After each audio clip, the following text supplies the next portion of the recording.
हो या Indian diaspora हो, इनके संपर्क पूरी दुनिया में रहते हैं और इनसे कैसे मदद कराई जाए, सीधे अब हम शीर्षी जी से समझने की कोशिश करते हैं। गुरुजी आपका बहुत स्वागत है, मेरी आवाज आपको मिल पा रही है?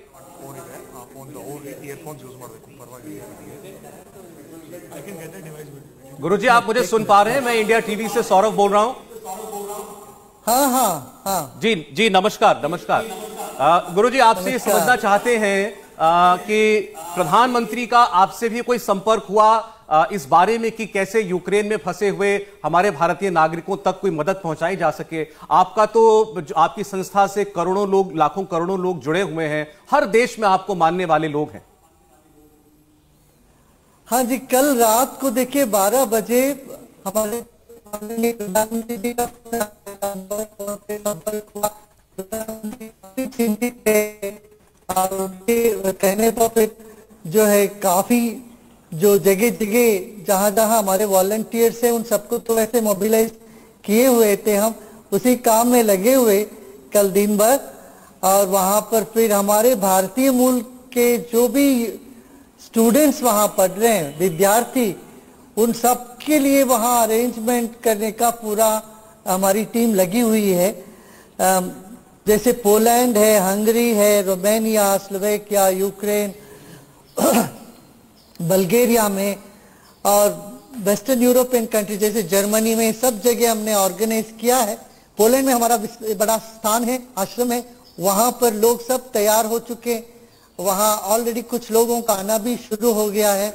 और पोलैंड के बॉर्डर में भी हमारे जो स्वयं सेवक है वो खड़े हैं और विद्यार्थियों को वहां अपने अपने घरों में लेने के लिए तैयार हैं।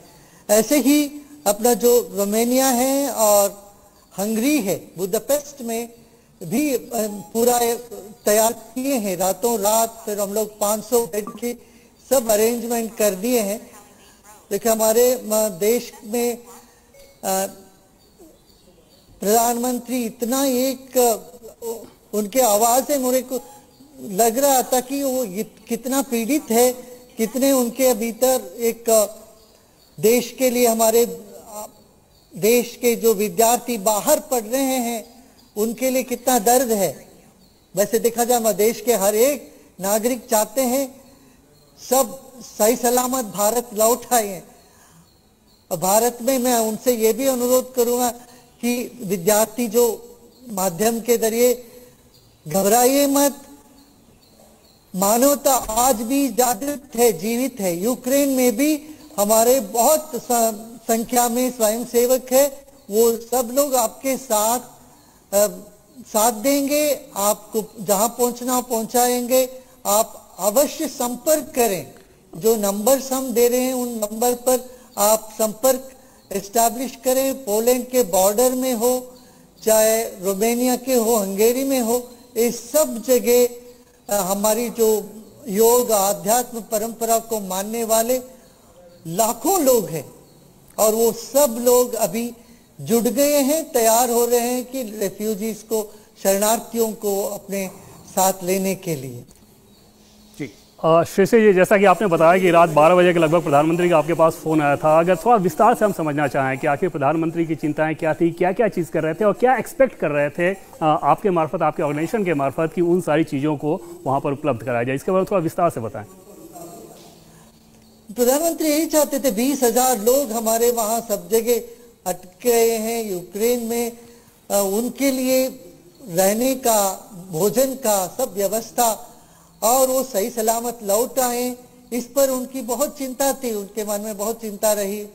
तो उनकी आवाज से मुझे लगा कि इतना परेशान है हमारे भारतीय मुल्क के लोगों को वापस लाने में, उनमें एक तड़प थी, वो हमको साफ साफ नजर आ रहा था। थके हुए थे, रात को 12 बजे उसमें लग रहा था कि सुबह से वो लगे हुए हैं इस काम पे। और देश के भी 4 मंत्रीगण वहां गए हैं। मगर मैं यही कहूंगा कि ये जो युद्ध है, आज एक अच्छी खबर भी आई, कुछ शांति की वार्तालाप भी शुरू हो गया है।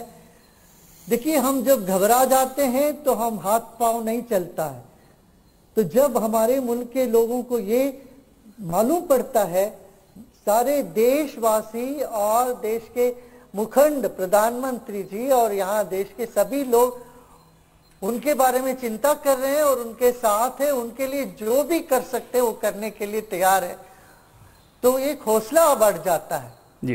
भारत में इन विद्यार्थियों के माता पिता, कई माता पिताओं के फोन भी हमारे पास कल दिन भर आता रहा, वो भी बड़े घबराए हुए हैं जी। तो मैं उन सबको ये कहूंगा कि पूरा देश आपके साथ है, हमारे प्रधानमंत्री सब कुछ कर रहे हैं और हम सभी लोग लगे हुए हैं। बिल्कुल आप ठीक कह रहे हैं गुरुजी, लेकिन ये मदद आप लोग पहुंचाएंगे कैसे? इसके लिए आप लोगों ने अपने स्तर पर क्या रणनीति तैयार की है? क्योंकि बहुत सारे स्टूडेंट्स भारतीय ऐसे हैं जो युद्धग्रस्त इलाकों में फंसे हुए हैं, बहुत सारे ऐसे हैं जो बॉर्डर पर तो पहुंच गए हैं लेकिन बॉर्डर पार करने में भी अभी बहुत सारी समस्याएं उनके सामने हैं।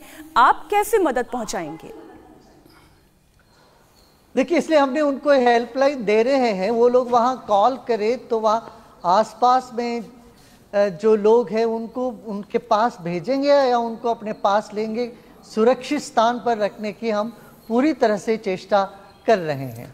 और हंगरी में, पोलैंड में, रोमानिया में, यूक्रेन में भी हमारे कई केंद्र हैं, हमारे वॉलंटियर्स भी हैं वहाँ, वो लोग भी इनको मदद करने के लिए पूरा तैयार है। और श्री जी, मैं फिर से एक बार प्रधानमंत्री के संदर्भ में ही समझना चाहूँगा आपसे, क्योंकि आपकी उनसे बातचीत हुई है, जाहिर तौर पर बहुत विस्तार में बातचीत हुई होगी। दुनिया के बड़े देशों की बात कर रहे हैं, अमेरिका की बात कर रहे हैं, ब्रिटेन की बात कर रहे हैं, जर्मनी की बात कर रहे हैं, इवन चाइना की बात कर रहे हैं। इन लोगों का ऐसा कोई मिशन नहीं चल रहा है अपने लोगों को वहाँ से बाहर निकालने को लेकर, जबकि भारत दिखा रहा है कि किस प्रकार से वो लगातार लगा हुआ है। प्रधानमंत्री जो कुछ कह रहे थे या जो आपसे एक्सपेक्ट कर रहे थे, आपको लगता है कि हाँ, जिस प्रकार से चीज़ें दिख रही हैं, कम से कम धैर्य के साथ उन सारी चीज़ों को उसी रूप में हैंडल करना चाहिए, क्योंकि ये एक सामान्य परिस्थिति नहीं है, युद्ध के क्षेत्र से फंसे हुए लोगों को बाहर लेकर निकाल कर लाना है। देखिए, हमारे सरकार ये काम करती आई है, इससे पहले भी लोग जब फंस गए थे ऐसी ऐसी जगह से उनको निकाले हैं, तो सरकार की निष्ठा इस पर 100% है। ये सरकार अपने जो कुछ भी कर सकते वो सब कर रही है। और एक और अच्छी बात यह है, जब भी हमारे भारतीय मुल्क के कोई व्यक्ति भारत के फ्लैग लेके, हमारी झंडा लेके आगे बढ़ते हैं, सब लोग आगे आके उनको मदद कर रहे हैं।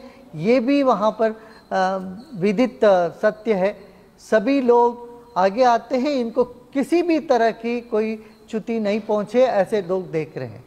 गुरुजी, बहुत बहुत धन्यवाद आपका हमसे बात करने के लिए और ये बातें हमारे दर्शकों तक पहुंचाने के लिए। आपके जरिए हमें पूरा यकीन है बहुत मदद पहुंचेगी लोगों तक। जी, चाहे वो रशियन आर्मी हो या अपने वो यूक्रेन के आर्मी हो, वो सब भारतीय मुल्क के लोगों को और भारतीय झंडा देख के सलाम करते हैं। इनको सही सलामत पहुंचने के लिए वो लोग भी मदद कर रहे हैं। युद्ध रंग में भी ये जो चमत्कार हुआ है, ये अद्भुत है और भारत की गर्व मैं समझता हूं। बिल्कुल ठीक आपने कहा। बहुत बहुत धन्यवाद आपका हमसे आज बात करने के लिए। हम बात कर रहे थे श्री रविशंकर जी से, और जैसा कि वो उन्होंने खुद बताया कि कल देर रात 1 बजे के करीब प्रधानमंत्री ने उनको कॉल किया और उनसे बात की। चूंकि रविशंकर जी के उनको मानने वाले बहुत अनुयायी हैं, बहुत उनके जगह जगह उनके सेंटर्स बने हुए हैं, और खास तौर पर इस क्षेत्र में तो काफी प्रभाव उनका माना जाता है। तो वहां पर कैसे वो भारतीयों तक मदद पहुंचा सकते हैं। लेकिन इनके अलावा भी और भी लोग होंगे ऐसे जिनसे प्रधानमंत्री चाह रहे होंगे कि वो भी कुछ करें। हाँ बिल्कुल सौरभ, जैसे कि मैं आपको बता रहा था कि उसके बाद जब उनकी बैठक खत्म हुई रात में लगभग